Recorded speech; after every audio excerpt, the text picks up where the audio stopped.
अब मैं माननीय संसदीय कार्य मंत्री श्री प्रहलाद जोशी जी के प्रस्ताव को सदन में मतदान के लिए रखता हूं।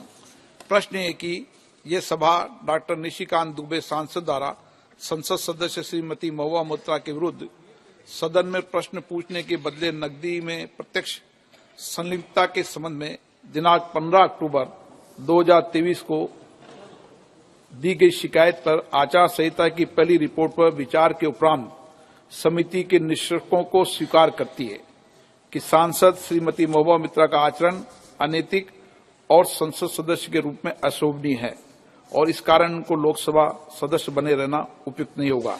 इसलिए संकल्प करती है कि उन्हें लोकसभा की सदस्यता से निष्कासित कर दिया जाए। जो सदस्य इस प्रस्ताव के पक्ष में हाँ कहें, जो विरोध में ना कहें, मेरे विचार में निर्णय हाँ वालों के पक्ष में हाँ वालों के पक्ष में प्रस्ताव स्वीकृत हुआ। सभा की कार्रवाई सोमवार दिनांक 11 दिसंबर 2023 को प्राप्त 11 बजे तक के लिए स्थगित की जाती है। There is no evidence of any cash, of any gifts anywhere. The recommendation of expulsion is based solely on the ground that I have shared my Lok Sabha portal login. There are no rules whatsoever to govern the sharing of logins. As the hearing of the Ethics Committee demonstrates, all of us MPs are conveyor belts to get questions from the public, from citizens, and to voice that in Parliament.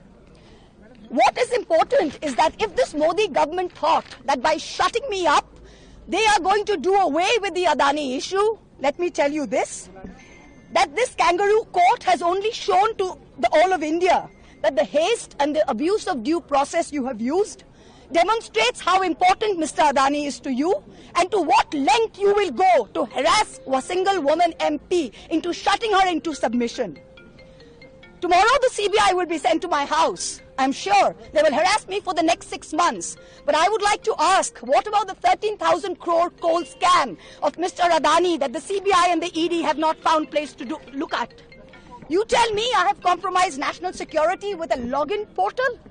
Mr. Adani is buying all our ports, all our airports, and his shareholders are foreign professional investors, and the Ministry of Home Affairs is giving them clearance to buy all our infrastructure. Ramesh Biduri stands up in Parliament and says to Danish Ali, he's one of 26 Muslim MPs, only one of 26. In a country of 200 million Muslims, the BJP has 303 MPs and has not sent one Muslim to Parliament. Ramesh Biduri stood up and told Danish Ali, ye bhadwa, ye katwa, no action has been taken. Nothing has been taken. You hate minorities. You hate women. You detest Nari Shakti. You cannot handle power and authority. I'm 49 years old. I will fight you for the next 30 years inside Parliament, outside Parliament, in the gutter, on the streets. Adi Manghingstra Manobikatar Jodi Ami Keu Hoi, Shojon Harane Shoshane Toder Chita Ami Tulboi. We will see the end of you. Do not wonder. Punjab, Sindh, Gujarat, Maratha, Dravida, Utkala, Bongo. You don't have the Punjab. Sindh is not ours. Dravid is not yours. Utkal is not yours. Bongo is not yours. Where do you think you're going to rule us? Where do you think you get this brute majority from? The Ethics Committee has no power to expel. You have assumed the powers of a quasi-judicial authority and imposed a penalty on me that you have no power to do. You have disregarded due process, proportionality, and abused every tenet. This is the beginning of your end. जब नाश मनुष्य पर छाता है तो पहले विवेक मर जाता है. We're going to come back and we're going to see the end of you. So thank you very much. Oh, thank well you. done. Well done. हम लोग करो राहुल जी. नो, इस संसद की गरिमा को मैं नहीं करने दूंगा क्योंकि मैं यहाँ का कॉन्स्टिट्यूशन मैं सभापति हूँ, इसलिए मेरी जिम्मेदारी है सभी मान्य सदस्यों की गरिमा को बनाए रखना। आप इस बात से सहमत हैं? इनकी बात से क्या मान्य सदस्य खुद अपने प्रश्न नहीं बनाता, हमारे प्रश्न कोई और बनाता? ये बात से सहमत हैं क्या आप? क्या करेंगे? मैं जो बताता हूँ, महुआ मोइत्रा को आप 10 मिनट का जगह 5 मिनट नहीं तो 7 मिनट बोलने दीजिए, इसमें अच्छा रहेगा ये डिबेट। नहीं, आप उनकी बात से सहमत हैं क्या? कौन बात पर? गिरधारी जी यादव की बात पर। क्वेश्चन एक मिनट। हर व्यक्ति क्वेश्चन करना चाहता है, लेकिन जानता नहीं कैसे कर सकता है। ये बात है सर, वो एडमिट करता है कि मैं नहीं जानता, मेरा पीए को पासवर्ड दे देता, उन्होंने ये बताया। आप एक दिन टेस्ट कराए ना सब मेंबर को कि तुम्हारा पोर्टल खुल के तुम पेपर निकालो। उन्होंने ये भी I want to see portal खुल के तुम रिपोर्ट निकालो। आप 10-10 करके एमपी को आपका घर में बैठा के आप कोशिश करके देखिए। माननीय सदस्य, उन्होंने ये भी नहीं कहा, उन्होंने यहां तक कह दिया कि मैं क्वेश्चन ही नहीं बनाता हूं।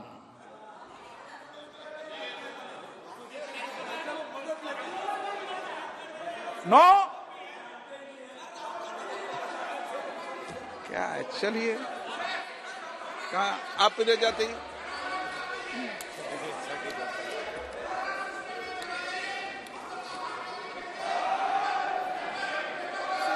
हार्ड कॉपी भी डाल सकते हैं, हार्ड कॉपी भी डाल सकते हैं, हार्ड कॉपी भी डाल सकते हैं लिख के,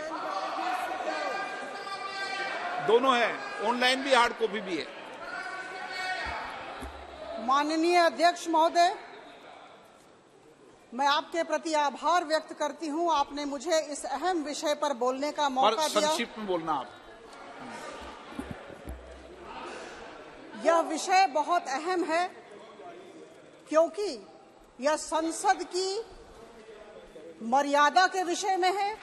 यह विषय अहम है क्योंकि यह संवैधानिक प्रक्रियाओं से जुड़ा हुआ विषय है।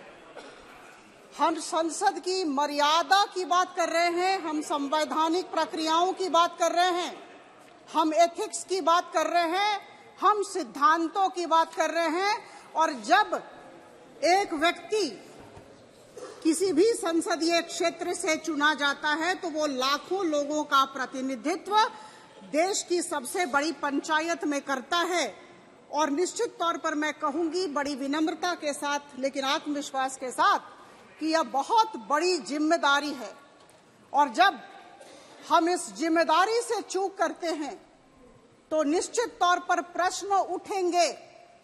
और जितने भी विपक्ष के मेरे बंधु बैठे हैं, मैं एक ही प्रश्न करना चाहती हूं कि यह जो मैडम महुआ मैत्र हमारी माननीय सांसद, हमारी माननीय सहकर्मी ने किया, वह सही था या गलत था?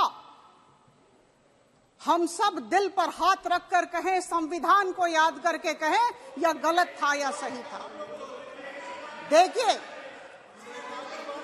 मैं आपको निश्चित तौर पर बोलना चाहूंगी सर, मैं निश्चित तौर पर बोलना चाहूंगी कि सर 3 बैठकें हुई और इन 3 बैठकों में इन्हें समुचित समय दिया गया, बोलने का अपॉर्चुनिटी ऑफ बीइंग हर्ड दिया गया। लेकिन सर इन्होंने बदतमीजी की, इन्होंने असंवैधानिक शब्दों का प्रयोग किया, वॉकआउट कर गई। सर हम सुनना चाहते थे लेकिन इन्होंने अपनी बात नहीं रखी और इसी वजह से हमने सर एफिडेविट हमने पढ़ाई की। श्री प्रहलाद जोशी जी, माननीय अध्यक्ष, मैं सर उसके बाद कंप्लेनेंट और डिफेंडेंट को भी सुना और उसके पश्चात हमने रिपोर्ट दिए हैं और रिपोर्ट में कुछ प्रस्ताव दिए गए। मुझे लगता है मैं माननीय संसदीय कार्य